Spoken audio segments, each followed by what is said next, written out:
Hello and welcome. My name is Steve Nathans Kelly. I am the editor of Streaming Media Producer, and thank you for joining us for another Streaming Media Connect event.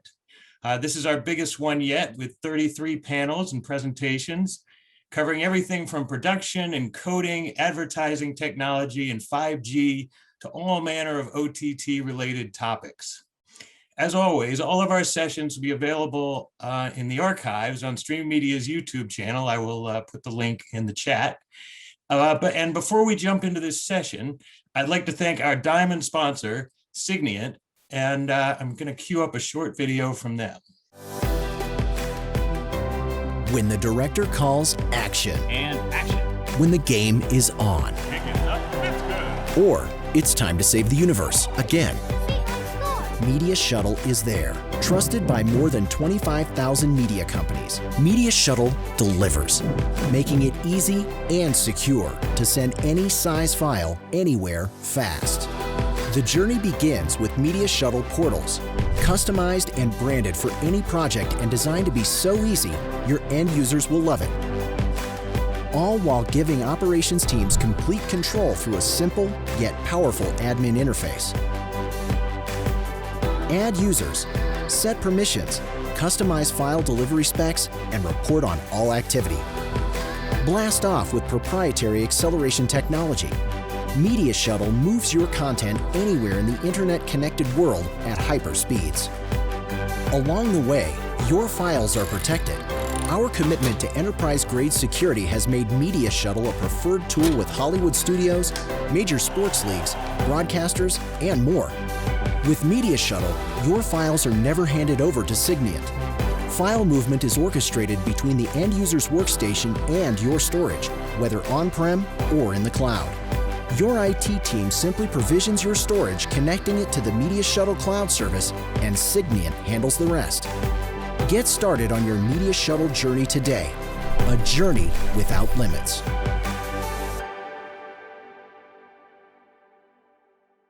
And I'd also like to thank this session's sponsor, Millicast.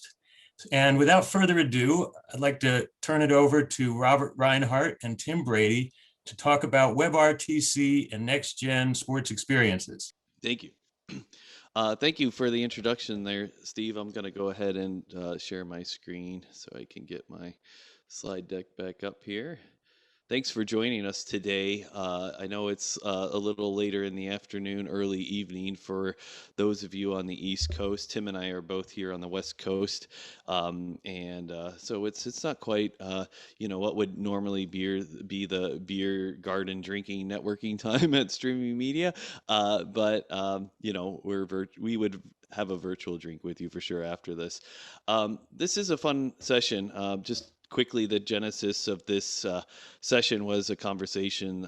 Tim reached out to me a month or two ago after he saw me presenting on a WebRTC technical topic for a South American user group, and we just started talking about some of his recent projects and the stuff that I've been doing as well with WebRTC, and the rest, as they say, is history. This is where we are now. WebRTC and next-gen sports experiences. I'm just going to go ahead and get started on the deck. This is the session description that was up in the program, and hopefully we'll be able to cover all of these topics in our limited time today. I often get into teacher mode and start expounding on things, assuming I have 3 hours or 6 hours to talk, but we don't have that luxury today. So without further ado, I'm also going to have this URL. I'll put it into chat momentarily. In fact, let me just do that right now. I'm just going to escape out and put that URL. Where's my chat? Oh, there it is. It went over there. Let me go ahead and put this to everyone. How come it's not showing me everyone? I'm going to put all my specs here real quick. I don't want to waste panelists and attendees. There we go. And it's not there yet, so don't try and grab it. I know invariably there's someone who will try to grab it right now, but I always leave room for last minute changes that may come up during the conversation. So don't try and grab it just yet. It's not there, but you can put it into your notes so you can grab it later. Just quickly to review what I do, and we have a deck here for Tim and his role as well. I typically call myself a video solutions architect. That basically means I review business requirements for my clients and whatever products and services they want to develop. And I will be involved anywhere in end-to-end video production or streaming. I wear lots of hats in the work that I do in this industry like Tim for a long time and have seen a lot of evolution in that time. I do a lot of encoding specialization with FFmpeg and other encoding products. I do a lot of server development as well still. And a good part of my business pre-COVID was doing technical direction for on-site live events. And Tim, of course, has experience in this realm too with the work that he does in sports. I'm also a contributing editor for Streaming Media Magazine, and I also am a SAM's registered vendor for government work. Lately, most of my projects have been in this low latency space: auctions, real-time video chats, real-time monitoring and feedback, and even training sessions building software around these four areas of real-time interactivity. I'm going to go ahead and turn it over to Tim here just so that he can quickly talk about his role and go into some of the details he wants to share. Sure, thanks. I'm here representing not only myself, but the company I work at, which is InfrontX. And we specialize in sports and media entertainment. We go into those companies and help them solve the problems that they have to make sure that their technology, their strategy, their design all works together. And so as Robert said, a lot of this just came about I was watching what Robert has posted. I've relied on him for over a decade as being the source of video information for myself. And I know many of you think similarly. And I was telling him about some of the work that we've been doing to see if it matched up with the research and if there was any value in it.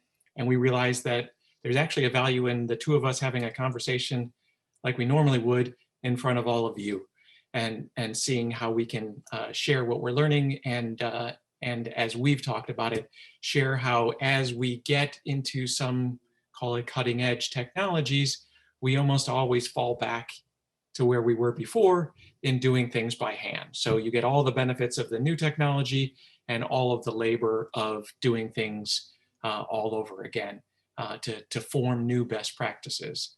So the work that I'm planning on showcasing here today to start us out in this conversation is work that's evolved for Verizon and their relationship with the NFL. So in that, they wanted to showcase all that they're doing with Verizon 5G. And in Verizon 5G, they wanted to showcase speed, so low latency. How can we show that? High bandwidth, so putting 5 to 7 videos on the screen at the same time. And then also density of the network, which in a non-COVID world will be more dense than it was last year. But in some of the earlier stuff that we did have fans in the stadium proving that one out. So what we've got here is I've got 7 different videos queued up. I will stop, Robert, stop sharing, but in a second. And what we'll do is we'll talk about the latency, some of the videos that show the different latency. We'll talk about scale. What does it mean to do it for more than just a web conference? The fan experience, how does a fan engage with it? What are things that we're doing with the real-time video? And then how did we package it up so that it could work with other things? So we made it into an SDK that lived in existing applications that already had audience with it. And then the last part is something that I was teasing a little bit here is you still have all the same business requirements that you would have had before. And if you go with the WebRTC as your standard, you'll likely have to do some things by hand that you otherwise have solved for you in, say, something like HLS. So with that, Robert, if it's all right with you, I'll share this first video. So for this first one, what we've got here is this past season is the 2020 NFL season. The one before that is the 2019 NFL season. This is the Super Bowl of the 2019 season. So this is essentially a year and a half ago's worth of work. And at that point, our target was to have an experience at the Super Bowl that had a 3 seconds or less latency. And so this video shows you what a 3 second video, 3-second latency. 5 videos playing at the same time. And then you can kind of find a moment here. You'll see, right as they start running, about 3 seconds later, you'll have it. You can switch screens, all of that. And that met our target. Showed us that with a crowded stadium, we could have real-time video, we could have responsive video, we could see back in it. And this was really exciting. I'm gonna stop sharing with that one. So from that, what we were able to do is say, now that we've proven that we can do it, and we've proven that the NFL's behind it, Verizon's plan with it, how do we take that into another season and try to do better? And so the target for the next season, which was this last one, was could we get it to 1 second or below? And we did with that. So I'm going to show you 2 different videos. One with a game where there was no fans in it. So this is in Los Angeles, but it is an actual game that was playing. And we had someone who got permission to go in there to do the testing in the stadium to make sure that it was done right. And you could see, if you watch the play start over the phone here, and then quickly look at the phone, within 1 second, you'll see the movement of the players here and then the movement of the players there. Move and move. So empty stadium, but what you did get was the sub 1 second latency right there at a stadium. I'm gonna stop and then show it to you at the end of the season. We had it with actual audience. It wasn't a full stadium, but the Super Bowl did draw some. And I'm gonna pause for a second and just say, for these particular shots, our application, when you rotate it, it would take the top video and give it full screen access. So while they did have it as 7 screens in stadium, and that also was low latency, just for this ease of viewing, they made it a single video here. What I would key off of is there's going to be a wide receiver for all you football fans there who will run in towards this play and then turn and start running out. So he'll be the one to easiest cue. And you'll see him run across your screen here, stop and turn there. So I'll call it out. He Tim, is. before you play that, can you turn the volume down a bit on the clip? Yeah. Yep. Just because I know you were. Oh, it's a short clip, but on There you the other go. ones, it was hard to hear you over the background noise. Thank you. So running back, start. Did you get it? Okay, I'll play it one more time just for people can see it.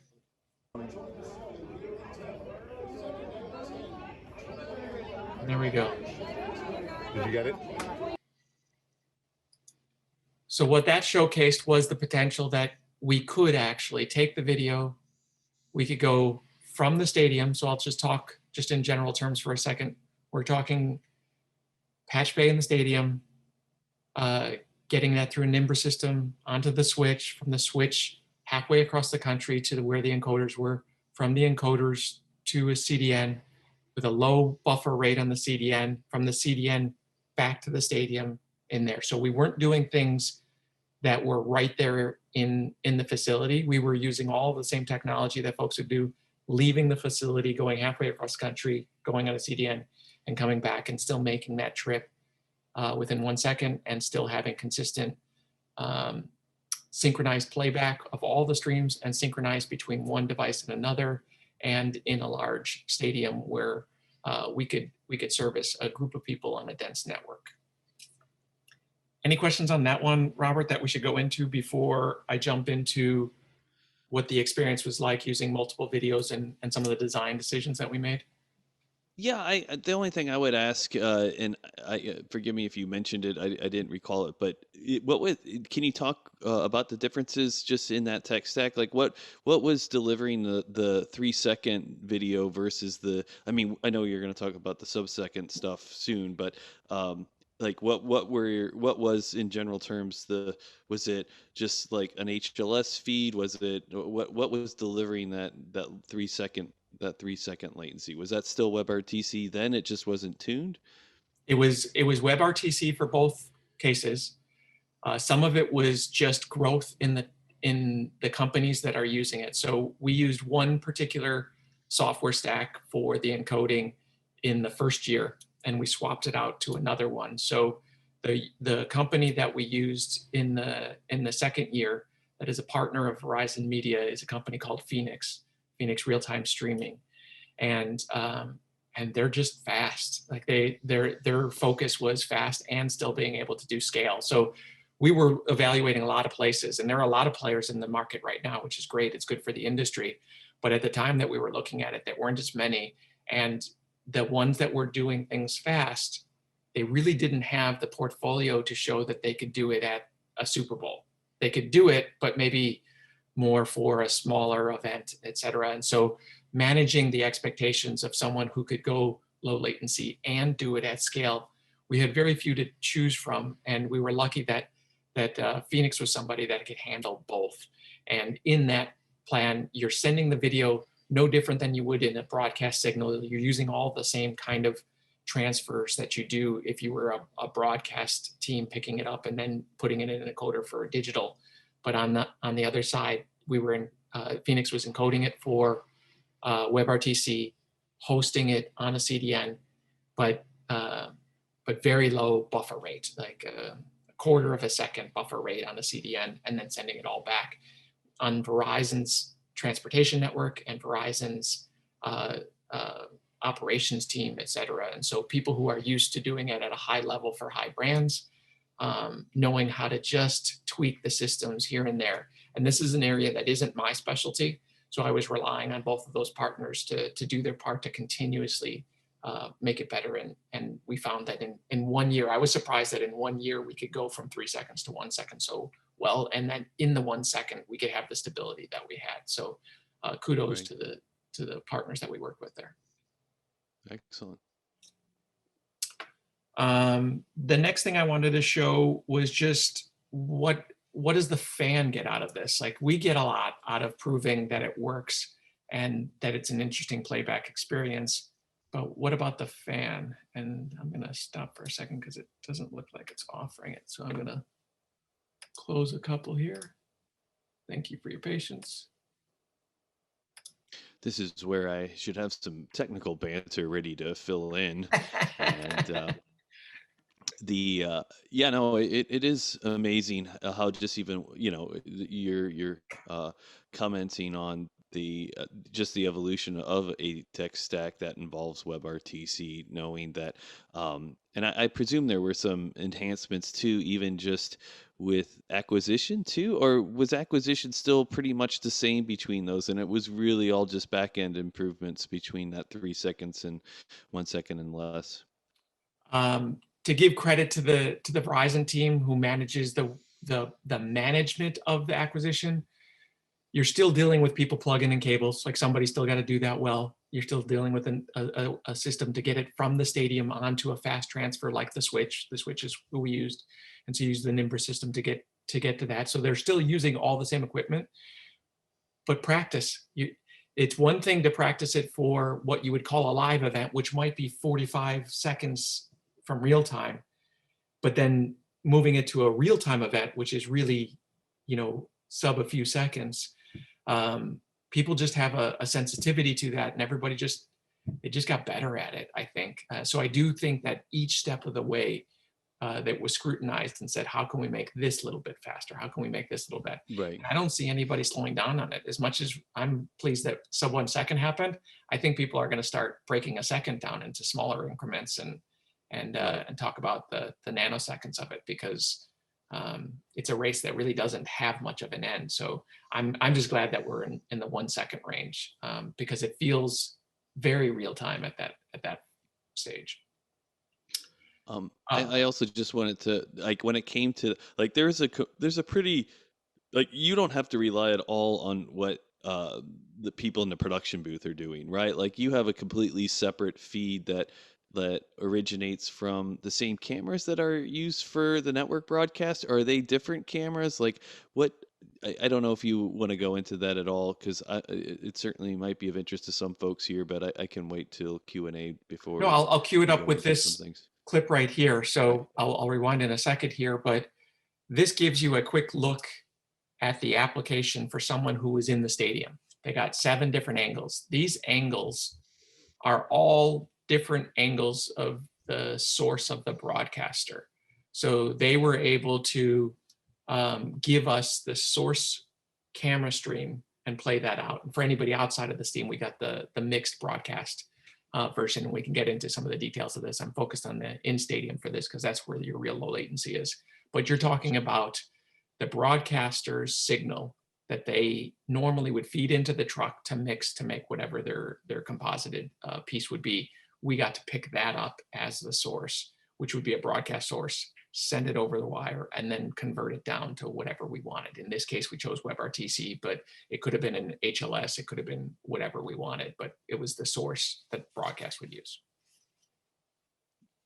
Gotcha. And to that point also, you have to let the broadcaster know that everything's hot. So there's no like cameraman putting the camera down to a shoe and you know, taking a coffee break or whatever, because all cameras are hot at that point. Yeah. So this is an example. Please excuse the shaky camera.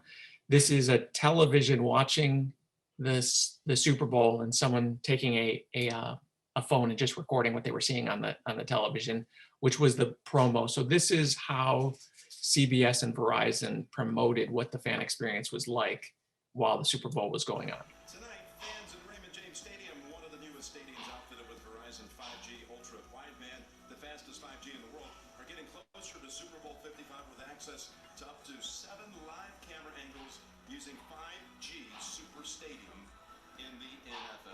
So that's what it looks like on a promo video. And then I will stop that one and jump in here for a second.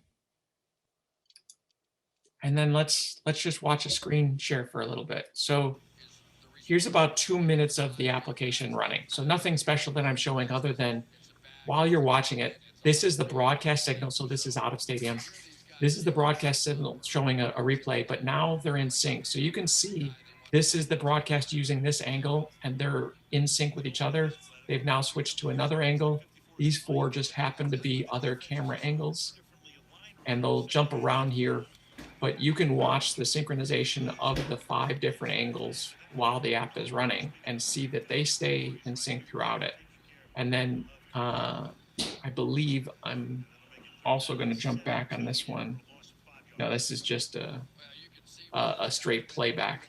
But what this will show you is it's not just low latency, it's all of them low latency, all of them staying in the same sync. Because even a few hundred milliseconds off in a fast twitch game like the NFL, you'd notice it. You could see it with your eye, the what feels like a flicker on that one. And so that was also something that we relied at the server technology wise when we used Phoenix, that they were not only sending us a signal, but they were sending us the signal as a group that they knew would stay in a synchronization. So that's another part that while it doesn't apply for everybody, someone might have a single video and not care about multiple videos synchronizing, but for us, that was an important one. And it will become important as people get into this and combining it with other activities, either real-time statistics or watch together like we're kind of doing right now, which is our cameras on and we're talking and watching the video at the same time. And we're gonna want all of that in some sort of sync so that I don't get to see the touchdown before you do. Any questions on that one, Robert, or any flow about multiple videos all playing at the same time? Well, and I didn't bring this up before, but as I was watching it, and this is somewhat related to WebRTC, but more of a licensing with content. Are people like currently, if I had that Verizon app and I had access to those streams, would I be able to AirPlay? Like if I select it, like could I watch it on my big screen, or am I limited to only smartphone or device viewing of that? Yeah, so let's talk the technology first. So we're able to do from a technology standpoint, we can cast your interface. And so if you wanted on your television to see it like a phone in portrait mode with all of that and the bars on the Right. side, and you'd see what it looks like, or if you rotated your phone and chose a single angle and watched it as a single technology, fine. It can actually take your mirroring, if you will, and put it onto Right. a television screen and be fine with it. Many leagues at the level of the NFL will not let you do it from contract purposes. And so for this particular application, we have blocked it. But from a tech standpoint, there's nothing stopping you from mirroring what you get Right. there. Now, sending the actual video to the phone, to the TV to play, as opposed to mirroring what you see on the screen is a different thing. And you would get into hiccups there because they wouldn't necessarily support WebRTC. Right. But taking it as if Right. as the phone doing a mirror, you can do that Right. fine. And we Right. have applications that do take advantage of that. That makes sense. All And right. it will be interesting to see if hardware does update to sort of become a little more WebRTC compatible, right? It's particularly, I imagine that's a bit of a codec nightmare, but anyway, I shouldn't say nightmare, but just, more work for the Rokus and the Apple TVs out there.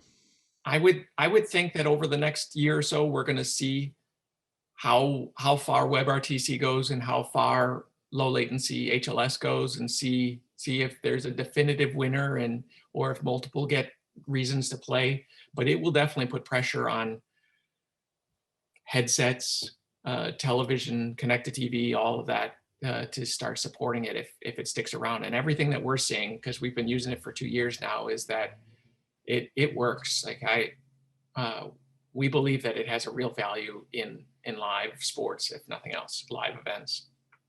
Right. So now we get into a situation where someone says, I want to watch the video, but I also want to go back and see a highlight. And that one happened faster than I thought. So I'm going to scoot back a little bit here. So here is the live event. And what we do is every time there is a major highlight, we put it as a button on the bottom as something you could seek back to. And now when you go to the seek back, your latency isn't as important anymore. Like that's not the thing that you're trying to do. Now you just want the experience and you want it in sync. And so for that, that actually was powered by HLS. So we have a WebRTC live and then a recorded of a version of it using standard HLS. So it's a combination of the two. So if you go into here, we've now gone back and now we're playing 5 HLS streams, thanks to Phoenix again. And in that we can seek, we can swap out videos, we can play with other things, and then we can go back to live. And so that was a quick jump back into live. You're able to maintain sync there in app with HLS as well. Like they're.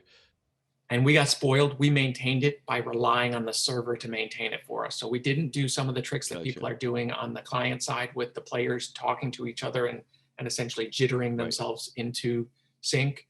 We essentially relied on some proprietary tech that Phoenix was doing not only for their live, but that they were also doing for their on-demand playback in the HLS. Right. So we got spoiled in both cases because now you've got them on the server side and then their player that knows how to talk to their server working in unison. And so while multiple angles isn't the need for everybody out there, in the cases where you do need multiple angles, it's not as simple as just saying everything is low latency and I hope for it.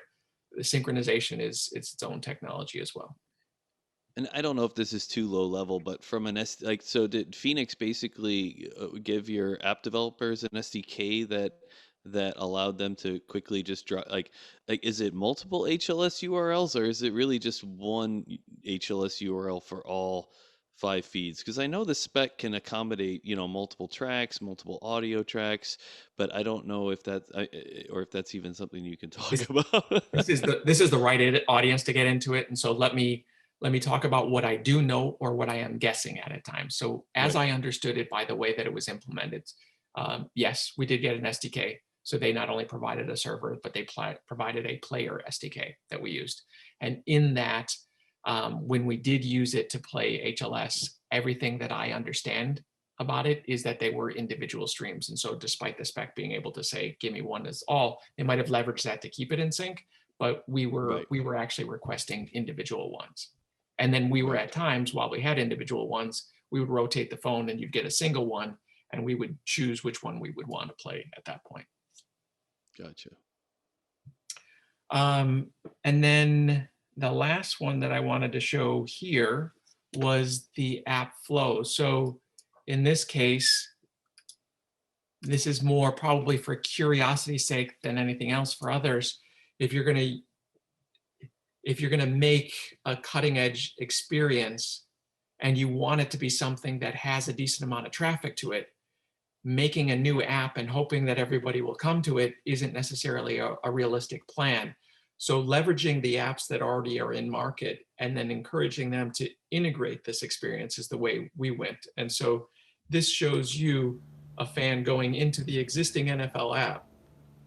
And from that app, they would get their traditional HLS experience here, but if they scroll down, they can go to the Verizon experience down there, which would then launch what is an SDK for that app that does all of this.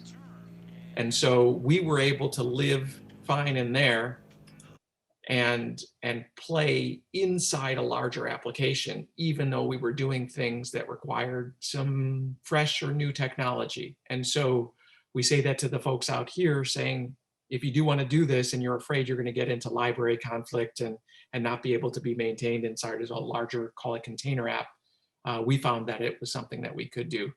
And at the very end of this video, you see that we cut away from the live video and went to an ad.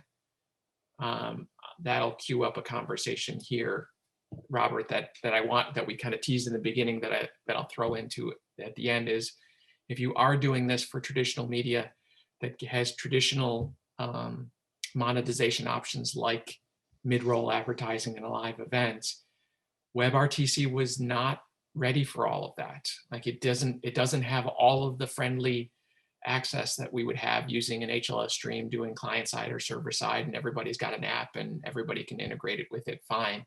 And so we went with an approach of leveraging what we did have available.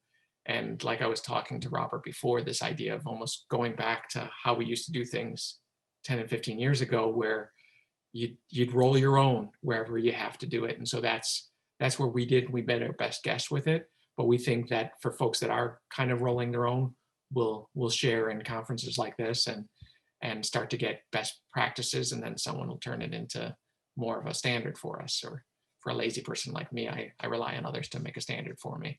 And all I do is just try to get ahead with it. So that is possible. You can do all of the business rules that you need to, but you're going to have to do some manual work in it. And I think you were mentioning in an earlier conversation we had outside of this session that is inline playback, right? You're not actually switching like the view to another stream when you're doing the advertising. It's actually it's the same WebRTC, No, channel, I'm sorry if I confused you on that one. We actually are switching. We were just using a standard HLS. That's right. Ad play. So from Google, we used their tech. Okay, so I think my recollection is would be the data points then. Like you were able to use the WebRTC data channel to basically synchronize those calls. That's right. So yeah. Okay. So how do you know when to play the ad? How do you know how long to play the ad? How do you know what ads to play? You need some of that information. And so what we used is the data channel for WebRTC to pick that up. And so through some complicated other arrangements, you got a lot of players in this particular application listening in to the Scuddy marks and waiting to see when an ad break was coming, catching that Scuddy mark, and then essentially interpreting it and ingesting it and rewriting it to something that's a proprietary data message. And then we would get that data message and say, oh, I know that to be a Scuddy mark, so I'm going to now do an add one.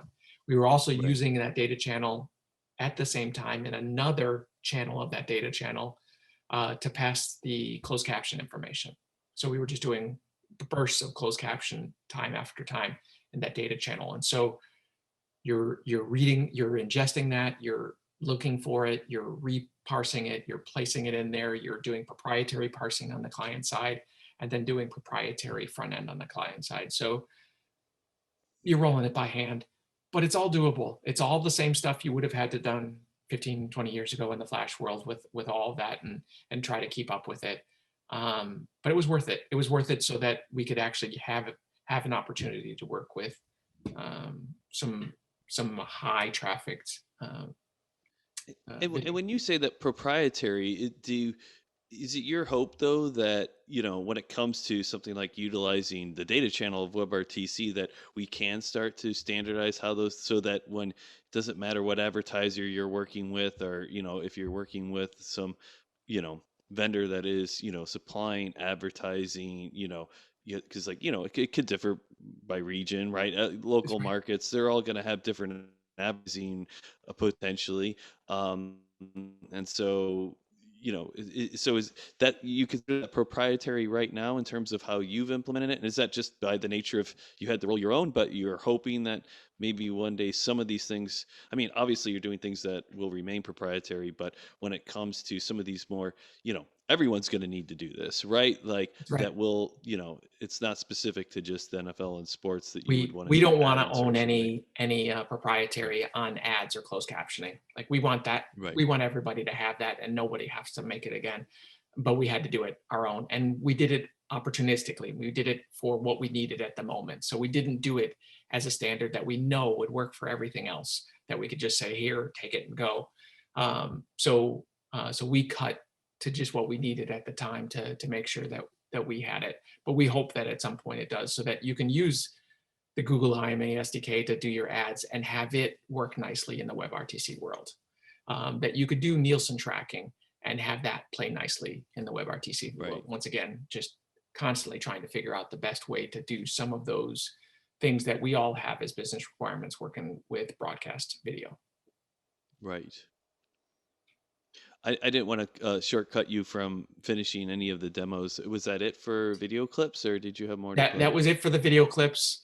Those were all the things that I needed to show. Just to, what I'm really trying to showcase, and what I was trying to get to with you, Robert, is that it's more than a really good experiment. It's more than something that people should tinker with.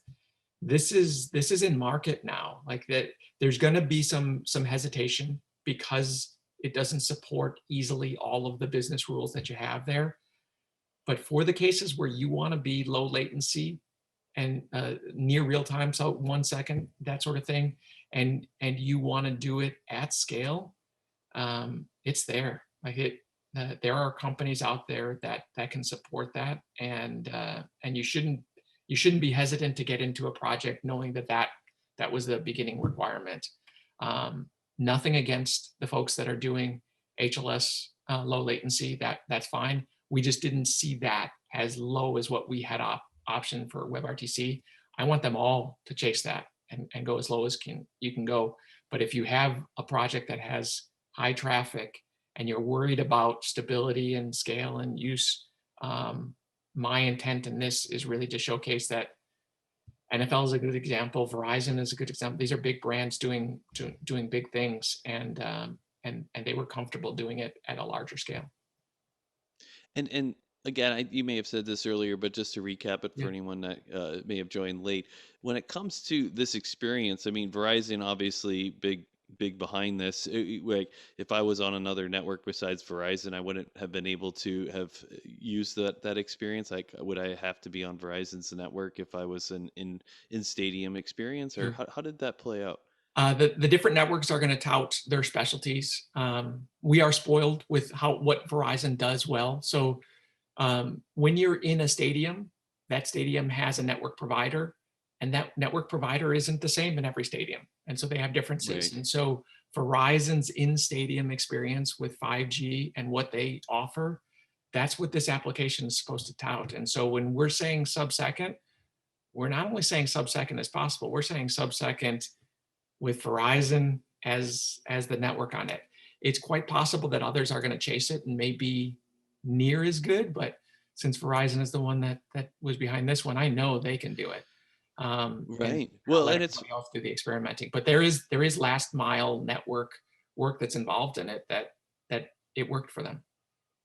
And well, and that was a topic that came up on this morning's session on ultra low latency was just, so much of what's trying to be done right now with WebRTC is using the public internet. But if in this case you are, I don't want to say restricted to using Verizon 5G, but those are known constraints that you can work with and test heavily against, knowing that, oh, well, we don't have to work with another vendor's network and make sure that packet delivery is going to be on time, right? You can have some reasonable assurances that, hey, if it works in this Verizon 5G stadium, it's going to work in other Verizon 5G stadiums. And as much as we were on a project that was asking us to do something that was new, having Verizon in there as the pipeline for it makes all the difference, because it's not this unknown quantity that you have no levers on.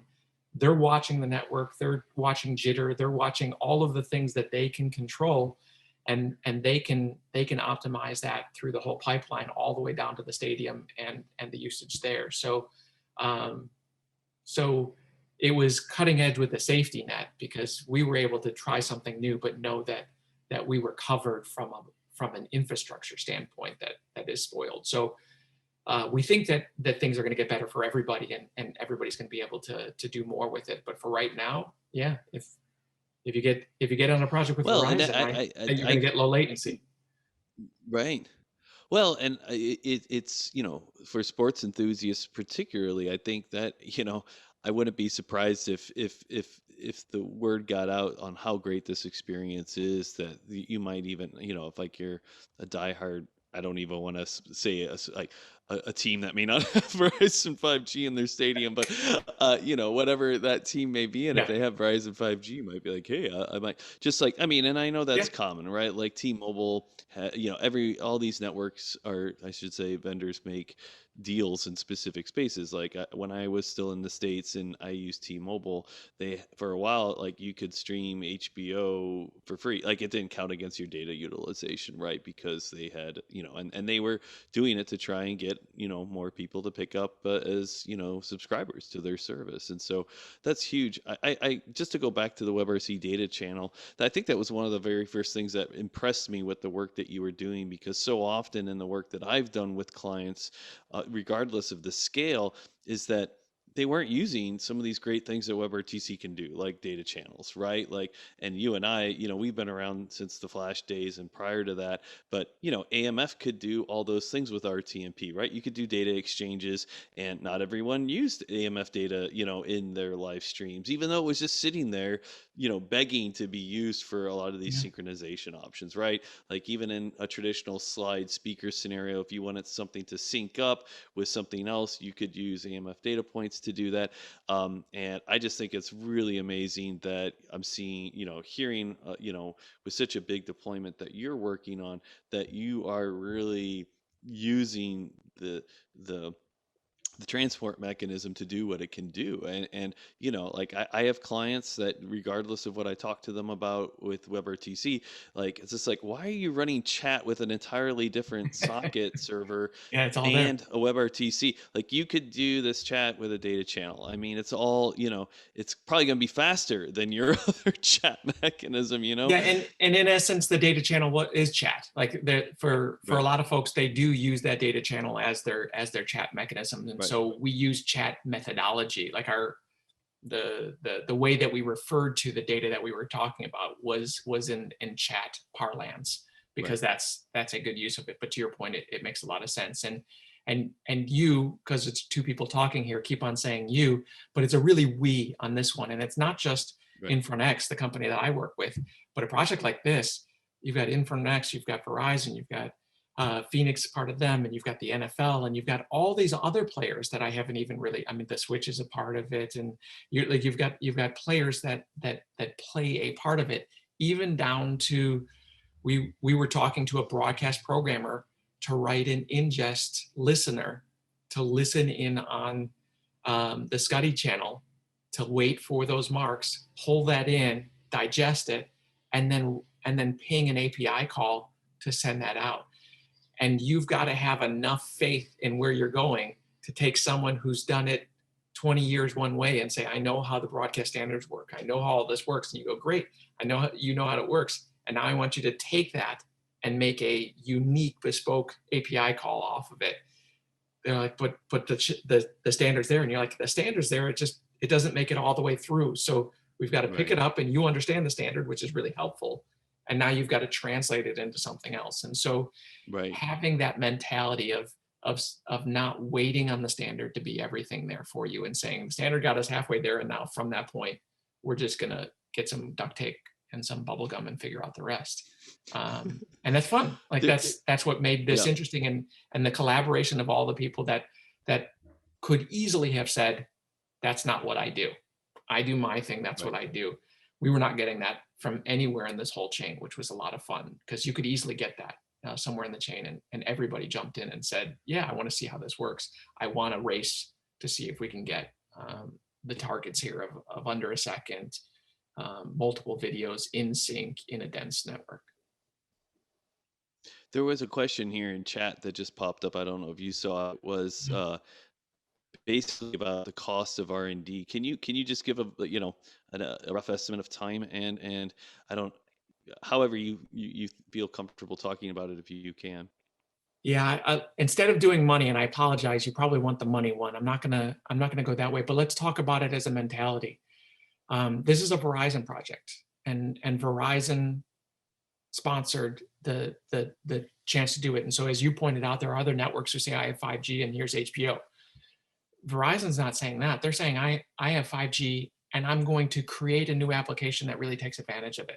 Well, that's time, money, effort. That's R&D that they're doing to showcase what that is. And so more than the cost of it is the mentality of companies to say, we're going to see a value out of this that's bigger than just this project. And I believe that Verizon feels comfortable that they did. We definitely get a lot of value out of it, of being a part of a project where someone's not looking at it just as like, I give this in and there's a revenue stream on the back end. Like that's hard. It's hard to find companies that are willing to do that. And we got lucky with this one. And so I'm going to say it's more mentality than not. But one part I'll do that might help you with this is it was a large team, not on our side, but as you heard in this talk, I've listed several companies that were a part of it. So all of them are involved. And we started this near 2 years ago. So we've been doing this for about 2 years, and we're still to some extent in R&D mode for some things, trying to keep on. So it wasn't R&D to get to this point and then stop. It was R&D to get to this point, and now what's the next things? Yeah. And that's exciting. It's exciting to be a part of that. And I guess this might. Yeah. Oh, I was just gonna say, this might hint at, I know you don't want to give dollar figures, but was it pretty much 100% of your time on this project, or were you still juggling other things in your role in addition to this project? We had a dedicated team that was on this and nothing else. And it's a team. It wasn't a person. We had a team on it. Verizon had a team on it. Phoenix had a team on it. Like it's a real deal. No, for sure. And it shows too. I don't know if we do we get any other, there's the QA pod. I keep forgetting. We have the QA. It says, were you, one of the open ones is, were you using the truck camera feeds? Yes. So camera goes to a patch bay. From the patch bay, it goes to the truck. We picked it up at the patch bay, and instead of getting it to the truck, we took it from there and then sent it on that way. But it's the same camera signal that the broadcaster used. And so you have a coordination from a contract standpoint. You're now using a signal that is a broadcast camera. So you've now got the broadcasters involved in what is and isn't possible. You've got the stadium involved because they have some say. You've got the team involved. You've got the league involved. You've got Verizon involved. You've got the app developers. So coordination on this kind of thing takes a lot. And so all that goes in. It was probably a bigger answer than you wanted, but the answer is yes. We grabbed the camera signal from the patch bay. And we've got two other questions. One of these looks pretty straightforward, but I'll go with the more difficult one. Yeah. How are the streams from different sources? How the streams from different sources are synchronized? Question mark. Is it based on RTCP or something external? You're going to get a little bit out of my capability on this, but let me give you my best guess from what I understand. So the cameras in the stadium have a time marker in them so that they can stay in sync with each other. Nothing to do with WebRTC at that point. Now you're just using broadcast video signals with markers in them, and that allows the truck to stay in sync with all of those cameras Right. and deal with it. We were picking up cameras that were already synced in that sense. They were using what I would call broadcast sync, and I'm using a generic term, and I apologize for the folks that have the terminology better than I do, but we're essentially leveraging off of what was already synchronized broadcast cameras. Right. No, and I think that that also speaks to, I don't know if that was part of the question too, because it would be my understanding based on what you showed in the app that if you have 4 camera views, that those four streams are separate WebRTC streams, right? There, it's not like WebRTC has this capability of MCU, which basically, what is that I always forget some of the definition, but MCU essentially can take several streams. Like if we're in a video conference and I'm on mobile and I have low bandwidth, rather than getting every stream like I am in this Zoom call, the server can generate a composite, right, and put those 4 streams together. So when we're looking at streams on your end, and maybe I'm giving you some fodder for more R&D, because you could totally subscribe Yep. to just one WebRTC stream, right, and have clickable areas and quadrants of that video that then play that stream, in a higher quality or whatever. So that from a server level that you're muxing and it's very frame accurate, right? Yeah. So because the server is responsible, that could add some latency, of course, on a sub-second level, depending on what's going on. But I just, again, I'm sort of answering my own question there, but because I think what you showed, those are, if you have 4 angles, those are 4 different feeds that I'm choosing from, right? I'm actually like, if each one is, let's say the thumbnail view is like 1 megabit or whatever it is, and when I click it, it goes to a higher resolution or whatever, I'm downloading 4 1 megabit streams at the same time when I'm watching all 4 views, right? That's right. The way that we approached this was individual streams and relying on the server to maintain the sync. And the server then would communicate with the proprietary player to make sure it stayed in sync as well. That allowed us as app developers to have full interactivity very easily. We didn't have to essentially call a new remixed configuration to get that. We could actually just play them around and move them around and let you go full screen and out of a full screen and swap videos. So we got the luxury of the server doing that, with giving us individual and essentially a contract with the server that says, and I guarantee they'll be in sync. But Right. for others that don't have that, your approach makes a lot of sense, where you can mux it on the server and then deliver it as a single stream. If we did have a problem with sync on the client side, that would have been a logical way to Right. solve that. Well, and I know, like I said, with some of the work I've done with other WebRTC vendors, and MCU stands for multi-point conferencing unit. I had it in my slide deck. There's actually some slides you'll see. The PDF link is now live. If you wanted to download it, I pushed it while Tim was talking. But I have some WebRTC definitions in there, and MCU is, again, what's interesting about WebRTC as just a tech stack. Not all vendors are going to support all aspects of what WebRTC can do, right? Like all the vendors I've worked with, like you're not going to get data channel support out of some vendors, right? Just because, or you might get hey, we're still working on it. You can do audio and video, but we're not doing data channel support yet, right? And so it will be interesting to see just how that evolves. Did we want to spend some time talking about the in-game betting? I know that was something that you and I discussed that I found fascinating. But yeah. So if you get to a point where the video streams are sub 1 second, you are real time, and in that real time nature, you are setting the stage for what is a very popular trend in sports right now, which is betting.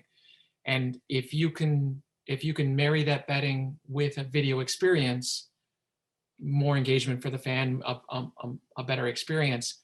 But that only works if you're really in real-time video. Otherwise, there's an advantage for somebody who's in the stadium, or the bet itself is spoiling what the experience is going to be because the video hasn't caught up, etc. And so for the trends that we're going to see with states that have legalized sports betting, you're going to see people want to do betting and watch the video at the same time. And they're going to start realizing how delayed their video is. So for someone who was just watching it casually and had a 45-second delay, they didn't think much of it. But now that they're getting real-time stats feeds and bets, that's going to put a lot of pressure on the sports industry to lower the latency, whichever standard they want to go to. But they're gonna have a pressure to marry both the enjoyment of the game and, for the states that allow it, the opportunity to bet on it. And I think that's going to be one of the biggest pressures to get more people pushing on these standards to be broadcast ready. Can you talk about that a little bit? I know it's in our session description about the positional data. Did you Yeah. like, just because it was fascinating to me when you first talked about this with me a couple months ago? Just like, can you give some examples of this new evolution of sports betting? Because I just, using whatever examples you think are best illustrative of. So most people would be familiar with betting on the outcome of a game, who's going to win, who's going to lose, over under on points, that sort of thing. Some basic bets that you place before the game starts and it concludes at the end of the game. Occasionally, you might be able to place that same bet later on if you're at a disadvantage, your team's down by 7. Do you still think they'll win? And they'll let you kind of jump in with money that way.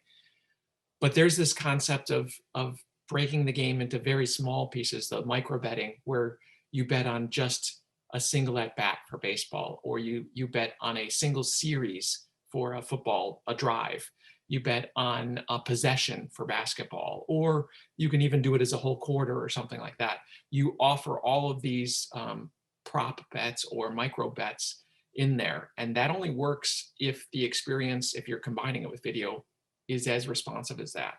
And we're finding that the opportunities for some of these prop bets and the low latency video and the new data feeds that you're getting in football, Next Gen Stats has chips in the players' shoulder pads. They have a chip in the ball. You know the position of the players. You know how far the ball traveled. You know how far the defender was from the receiver before the catch was made.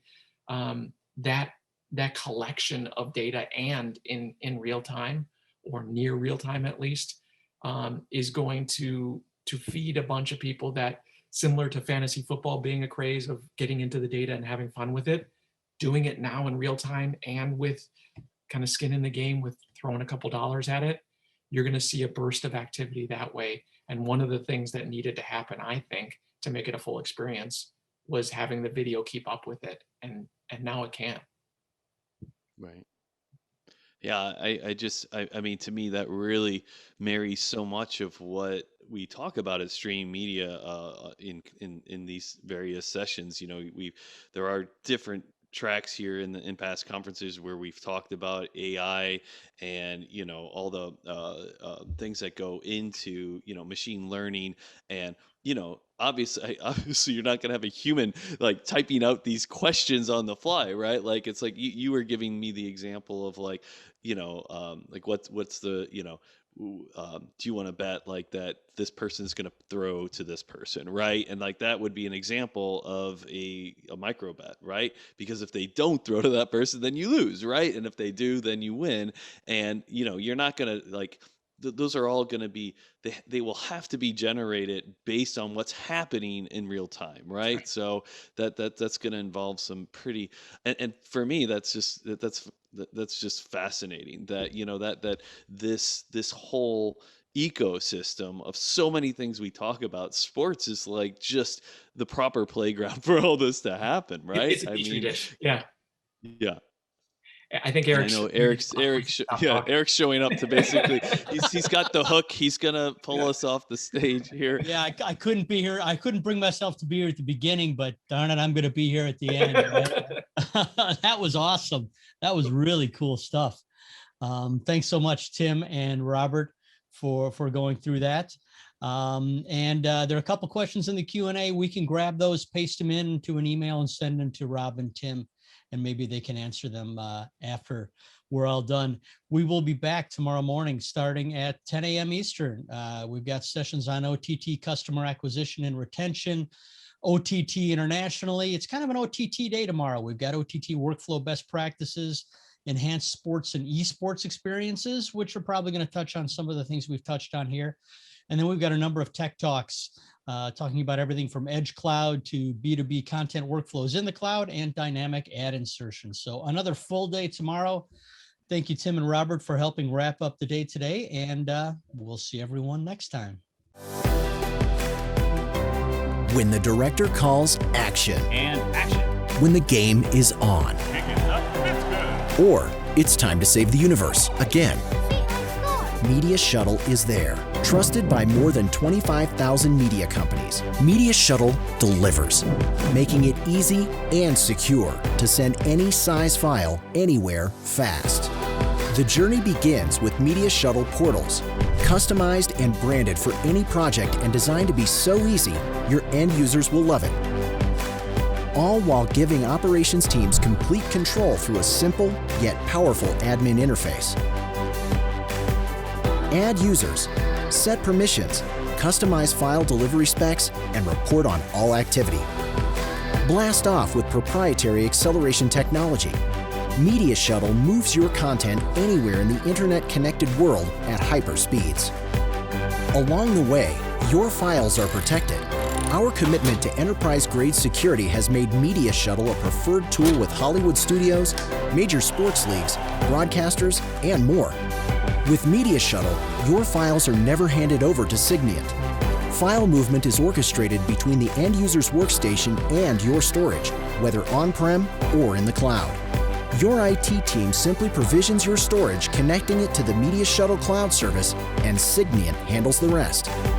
Get started on your Media Shuttle journey today, a journey without limits.